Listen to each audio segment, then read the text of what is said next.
Morrow of the Golden Age, Chapter 27.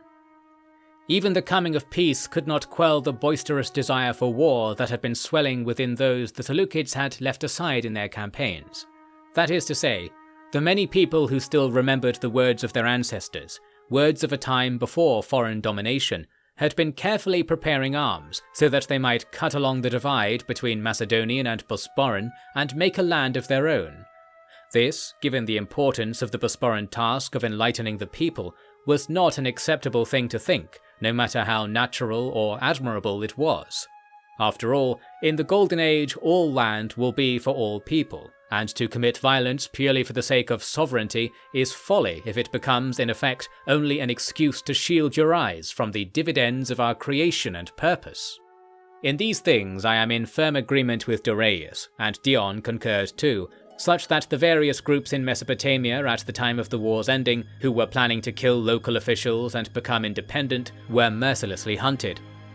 Most significant was a rising of Armenians in the north, who marched to seize Tushpa, hoping to use it now that Dorius had diverted significant funds to restoring it. In actuality, there had been a huge fire that had nipped such efforts in the bud. Alcestis took 1,000 men and found the army the local pretenders were mustering. He pursued it for 5 months around the labyrinthine mountains and valleys of the region, finding an exhausted victory in the end. Word of this reached Tyre, where Dion's slave citizens had planned to restore their honour in the long absence of their bondmaster. Since it seemed the Bosporan armies were so successful, and indeed so eager to make use of life that could be taken and baked into the strength of the world through blood ritual, that a rebellion at the once mighty Tyre turned from a plan for the morrow to a dream of a fast-forgotten night. So it was that the war and cruel justice that perhaps Manos demanded brought about more peace than the cosmic gods had planned to provide, and for that I think the people of Tyre should be proud. This matched Dion's desires because he enjoyed his time in Mesopotamia too much to leave, even for his military business, being completely enamored with the local customs and pastimes in much the same way Alexander is said to have been.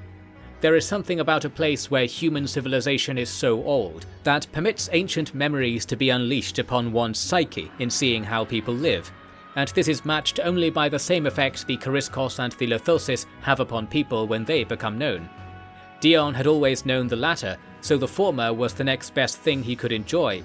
Contrasting this, Dorius found Persians to be despicable, which is what many people who visit them seem to conclude. I think this is because Persian successes make them easy enemies of most who end up meeting them, and that was as true as it was for the companions of Alexander as it was now for the Bosporans responsible with establishing instruments of the empire in these ancient places. Like an Ephebi trying to instruct an elder how to tie their cloak in some better but different new fashion. These two approaches were quite complementary to each other since they attended to each other's deficiencies, and so I think it was useful to have both royal men be made to work in tandem. Indeed, is that not the destiny of all humankind with the coming of the Golden Age? We now turn to Hamania, where the summer of 165 prior was one of quick and cautious moves on the part of King Peiresedes. He had returned to the front lines of the ill-defined war with the Kimbri alliance, finding that his staging post at Aragelia had been overrun. He first went out to see if he could quickly retake it, but when he saw how substantial the barbarians had made their army, the king withdrew and summoned the frontier levy under Prince Aristippus, which was not able to arrive until the leaves had reddened and only a few weeks of the campaigning season were available at most. Aristippus reports the king had become a quiet man with all that had happened, and it was quiet that defined the military challenge that was to come. The king provided Aristippus with a detailed plan by which their armies would converge on the enemy from 2 directions, necessitating that they move entirely separated in the meantime. Placing faith in his father, Aristippus took his men, half of them supplicated warriors of the Marcomanni and the other half young colonists from the south, and went to challenge the Kimbri camp close to Aragelia. He had expected Peiresedes to slip a few Lothosis through the woods to report on the situation at regular intervals, yet received no such courtesy.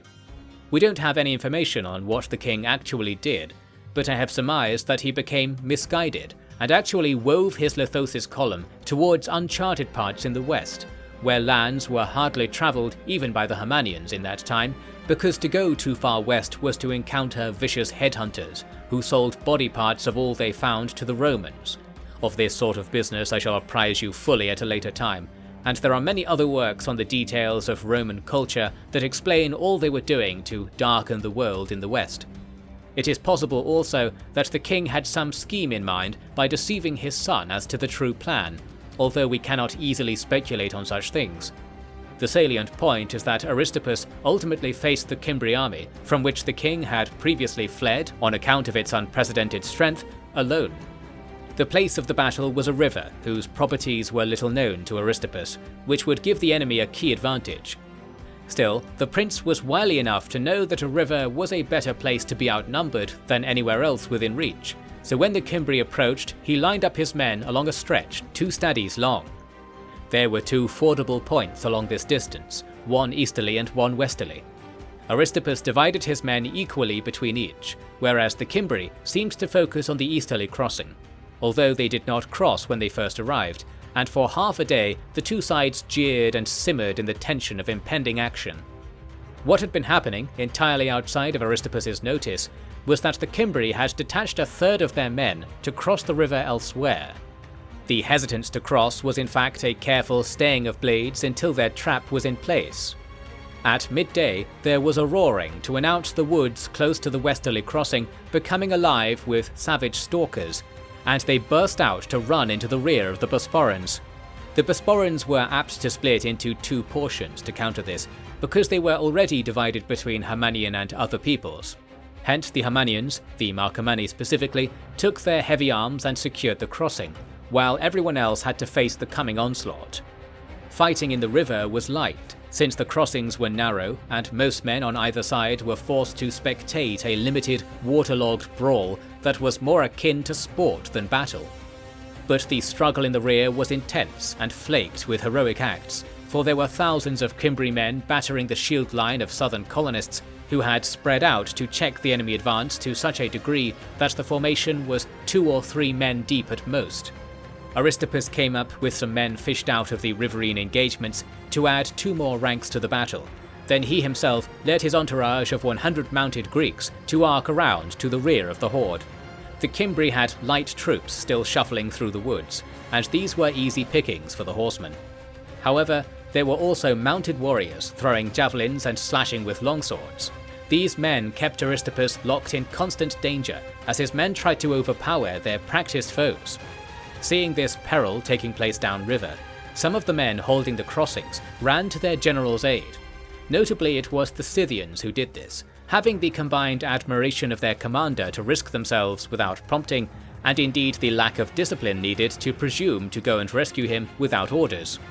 Aristippus was grateful for this and issued no punishment, speaking highly of the decision later on, which only empowered his subordinates to take the general's power into their own hands, but such is the price of Aristippus's endless honesty.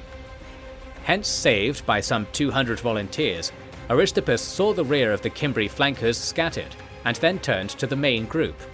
This group was surrounded on 3 sides, with Bosporans to the front and back and the river to their left. When mixed with the reality that the Bosporans were not breaking and exposing the rear of their river guards, it dawned upon those men in the pocket that they were cut off from the rest of their army and couldn't rely on any outside force to relieve them now that their attack had floundered. And with this, some began to move out through the open flank to the right. This was taken to be a retreat by those more close to the action, and with their leaders having been among the riders already chased away, there was no way to control the growing clamour. Soon, the whole group was divided between one of 2 courses, rushing out to the right to escape the fight, or pushing violently forward to try and get close to the river's shallower parts. Those that tried to swim across where they were presently were swept away quickly, and furthermore the river had a revolting smell and appearance because this was downriver of battles in the fords. The Kimbri here were slaughtered quite quickly, being without formation and sometimes throwing away equipment to run more quickly, only to be blocked by ally and foe alike. By the time the fierce and rage-driven hunt was done, the Kimbri had mostly been killed. There were no captives, although some did escape. The Bosporan colonists had seen half their number killed, which is an astoundingly high rate of loss for a formation that did not break, speaking to the intensity of the fighting and the determination of the colonists to deny the Kimbri the victory their strategy had seemed sure to achieve. They were also impressed by Aristippus, who had not been expected to fight so hard in person to see the situation resolved. I judge that Aristippus himself had not expected this either. With all this done, the men could return to the two crossing points, where the strategic situation was now rather simple. If either side could manage to cross at either ford, the other would be doomed and the battle would be over. Since the Kimbri were weak in the west but still strong in the east, Aristippus personally directed the battle to cross by the former course. Since this required the enemy in front to be defeated, this was no easy task, because they were veteran warriors of stubborn spirit. Yet so too were the Himanians under Aristippus. The Marcomanni had the luxury of not requiring victory especially quickly, since the threat to the rear was vanquished, and thus they stood still with their shields held firm. Conversely, the attacking Kimbri were bogged down in the mud and water they had to lunge through to make their attacks, and always they were forced to reckon with how disadvantageous it would be to step up to their enemy. Exploiting this, the Marcomanni were mocking the hesitators constantly, using pride to reel in additional victims to the bloody bog at the river's edge. This carried on until 3 and 4 attackers were dead or fleeing, and suddenly the rest decided to make best their escape too. At last, the advantage fell to Aristippus, or I should say that at last he received the reward he had rightly earned. The crossing was quick because the water was now partially dammed upstream by the fallen, and before any reaction could be organised, the Kimbri at the eastern ford were being pressed from behind. This drove them all into the water, so that the whole army was either struggling against the current or immobilised by the grip of wet, bloody mud. From here, the release of life into the world was very easy. The Kimbri knew that they were doomed, and some tried to swim away, only to be dragged back by their own comrades, who were determined to die together. They fought for a long time on account of the inevitability of their deaths, performing for the gods as best they could, even though their gods were clearly being overpowered by mortal methods. They only lost their minds to madness after most had been slaughtered in a hopeless melee, at which point they attempted to stamp out of the river without care for the blows raining upon them, as if such blows were only illusory. Alas, they were as real a thing as Manos's creation itself. By day's end, 6,000 Kimbri were dragged from the river in various places, and perhaps the same number again had been wounded, scattered, or died in places Aristippus did not search. He lost only 400 dead, and the same number again wounded, which was remarkable given the multitude of disadvantages the Bosporans had faced. Of course, there had supposed to be no disadvantage at all. That was the king's most shameful error. There are those who say that this or that aspect of the battle's course was determined by the careful intervention of Peiresedes' spirit, for he and his shamans were using the connection of human life to the world to steal around different lands in search of information, and came upon the battle in this form in such a way that they were able to embolden allied men from beyond the Veil. If this is what happened, I am surprised that I never read of such things being used at other times, and I think this implies all that it needs to. After this battle, father and son were able to reunite and commence a comprehensive sweep of the region. Arigelia was conquered once again, and from autumn to spring there was constant fighting in many places that served to remove all outriders of the Kimbri, and demonstrate to those civilians who remained neutral that the Bosporan techniques of war were indomitable. In tandem with these military measures of peace were employed. Peiresedes desired to put an end to the strife of the European forests, because he knew well that the wars of today were merely aftershocks of heinous wars from times past. Thus, if any force could keep war on the wayside, the cycle of violence could be ended, and men might learn worldly magic instead of shield painting. This was not a manifesto which the Himanians were naturally suited to, yet it was the one that any good arrangement of mankind required, and hence a good king was wont to make it so. For this, Peiresedes arranged the so-called Symposium of the Free Peoples in Kysargis, which lasted for a whole month in the spring of 163 prior. To this meeting he attracted men from every tribe, he says, although how he could have known he achieved this I cannot say, because even today it is not known how many tribes there are in total. But a grand company it was nonetheless.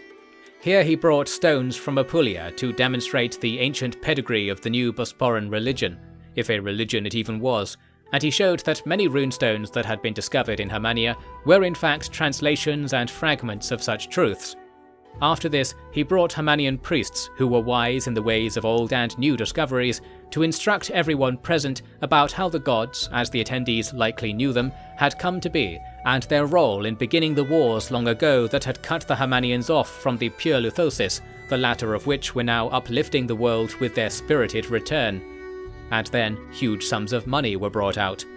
One way or the other, there was greatly increased harmony in the forests of Europe after these conferences. 3 important tribes submitted to the king, the Rugi, Gutones and Treverii, who controlled all the inhabited land that bordered the belligerent Kimbri, thus refurbishing the military situation in a single giant bound.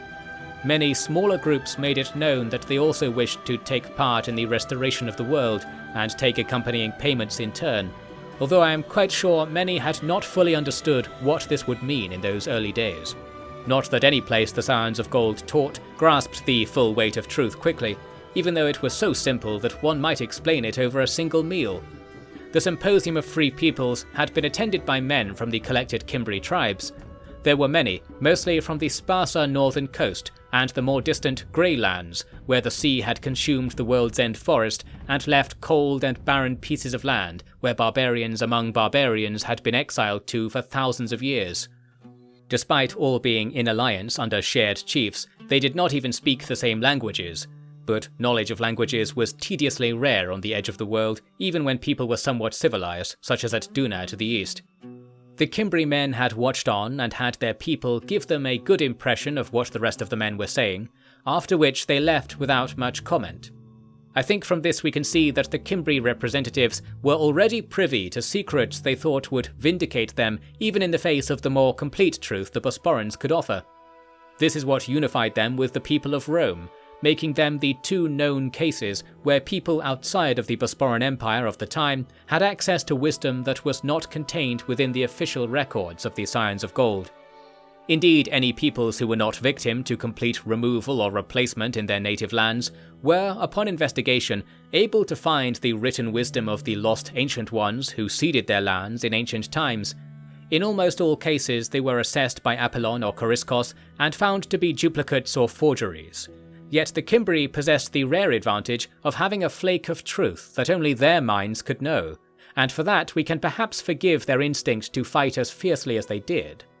And fight was what they assessed to be the best reaction to the Symposium of Free Peoples, despite having attended it in a quiet and dignified way. You will appreciate that people able to behave this way exist even among the most troublesome groups. Many war leaders were recruited for this task, because the success of the Bosporans at the Symposium was an indicator that they were going to prevail in the long stretch of history. Therefore, even those warriors not roused by previous raids were pressed into making a statement of arms. This could not be done in secret. Pyrrhosades had spent the year visiting and inspecting the many places in the forest that had allied to him, mapping their domains and assessing what contribution they might offer. He usually asked for nothing, for there was so little to give among the northerners. However, they did offer up precious information on movements of Kimbri men they had been privy to. Merchants had extremely accurate assessments of the military situation of certain towns they had visited, because among the Hermanians, even merchants had military training and experience, making them excellent spies on those topics. Pyrrhosades thus knew the exact time and location of the Kimbri's ultimate assault, knowing they would aim to make Lupfadun their staging post, and from there sack Kysurgis and revel in endless rewards from earth and gods alike. Alas, the only road by which this journey could be made with so many thousands of troops as they had was watched day and night by the Luthosis, who had haunted the nearby forests.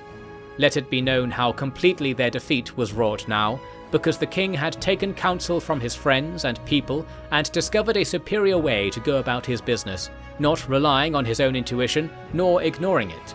This was the kingly way, and when a king raises his hand, his enemies are destroyed, and when he raises his other hand, his friends are granted perfect health. This effect was only diminished by the incompleteness of Manos' truth in the hearts of humanity, but it was not diminished beyond notice by careful scholars. So then the Kimbri's vanguard of 4,000 men on foot was surrounded on open ground by a force half the size and wiped out in complete silence, as if the Lithosis warriors were dolls acting by the world's will. No one was spared, with victory achieved within the quiet confines of the regular fogs that coat the region, such that it happened invisibly to the men still on their way. Hence, the next day, the central portion of the army came to the site of the battle and saw that the corpses of the previous day had been lined up on a ridge, so that their blood was washing down that ridge as a banner to declare Bosporan victory. Upon drawing close to investigate, the walls were tipped over and the Lithosis appeared over the ridge, charging down with unlimited vigour and gases of spilled blood driving horse and man into a frenzy. Anyone who stood in their way was crushed without second thought, and no captives were made. A great many of the wider Hamanian tribes who had not supported the Symposium of the Free Peoples and its aims had contributed men to this force, so it was not only the Kimbri who we see crushed in this charge, but many other enemies of the king. The number of people killed was sufficient to begin rejuvenation of a massive region of the world, which meant that after the Lithosis performed their rituals after the hunt, there was caused a sudden fall of winter in the lands nearby. We have seen before that this often occurs when magic is used, and the reason is that winter is how things began when the world was unfurling in the heatless void Manos had created aside from the furiously hot cosmos. Thus winter is the state many things in the world will prefer when they are restored to a pure form that experiences grateful love from mankind. The Kimbri rear camp had 4,000 more warriors, and as many again in camp staff following the army. They had been immobilized by the icefall, their metal tools and weapons becoming weak and brittle, and their clothing, what little they bothered to bring, was made rough and chilling to wear. Their wagons were crumbling as if the cold had been 10 winters at once, although the air was still warm on the skin, and the king reported no discomfort when he went to treat with this camp. Treat he did, because while killing them all was within his power, he saw no need for it, and preferred that some should live to bear witness to his victory and ferry its meaning to far-off peoples who might never elsewise hear of what true stewardship of the world was like. The Kimbri High Chief, named Gunnar, and henceforth Gunnar the Merciful, was among the camp, and he was completely astounded and ashamed by the scale of the loss that his hated enemy was calmly reporting to him. And so a treaty of the highest level was made surprisingly fast. Its speed was in part because it was a simple agreement that neither side would harass the other further, and all territory would keep whatever obligations of service and taxation to the side it currently considered to be their sovereign. This, like the conclusion of the Seleukid War, was in effect an admission of the impossibility that the Bosporans would be made to give up what they had won, and the victory was inscribed in law as true and fair by both sides. We cannot give this negotiation undue weight, because we know how brief the peace was to be. And as I said, to some extent we should not blame the Kimbri for the strength of their conviction that war was the right course. We cannot say the same of the Seleukids though. While 163 prior ended with the Kimbri peace accord and the king's removal of his army from the frontier, 162 prior began with a declaration by King Hoiros that the domain of his ancestors, in spirit and not in blood, had to be restored so that order can return to the world. We see how the influence of old wisdom was being misused by the enemies of truth. Therefore, I shall have further warfare to chronicle before we can see how hope for the quadrant of the world island that the Seleukids vied against could be ultimately secured. More importantly, perhaps, I must tell you what Pyrrhosides did next, because with his quitting of the Hamanian forests, he had something important on his mind. It was a topic that would bring him to do something he had not deigned to do for many years, to be a father to his eldest son. That he felt this was suddenly necessary prepares us for what he knew and what he feared to know, and so we press close to a modern chapter of history with alarming speed. We must learn to fear these things not.